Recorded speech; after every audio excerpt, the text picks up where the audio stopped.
ലോകത്തിൽ ഏറ്റവും കൂടുതൽ ആളുകളുടെ മരണങ്ങളിൽ ഒന്നാണ് ഹൃദയാഘാതം. ധമനികളിൽ കൊഴുപ്പടിയുകയും അതുവഴി ഹൃദയത്തിലേക്കുള്ള രക്തയോട്ടം പരിമിതപ്പെടുകയും ചെയ്യുന്നതാണ് ഹൃദയാഘാതത്തിലേക്ക് നയിക്കുന്നത്.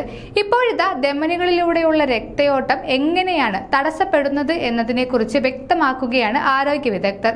രക്തക്കുഴലുകൾക്കുള്ളിൽ കൊഴുപ്പടിയുകയും ഇത് പിന്നീട് പ്ലാക്കായി രൂപപ്പെട്ട് ധമനിയുടെ വലിപ്പം കുറയ്ക്കുകയും ചെയ്യുന്നു.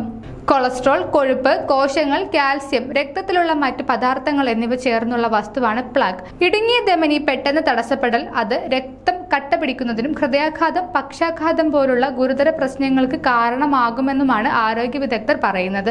നെഞ്ചുവേദന, ശ്വാസം മുട്ടൽ, എപ്പോഴും ക്ഷീണം, വിരലിലുണ്ടാകുന്ന മരവിപ്പ്, കാലുകളിലെ നീര് തുടങ്ങിയ ലക്ഷണങ്ങൾ പക്ഷാഘാത സാധ്യത ഇരട്ടിയാക്കുമെന്ന് ഓർമ്മിപ്പിക്കുകയാണ് ആരോഗ്യ വിദഗ്ധർ.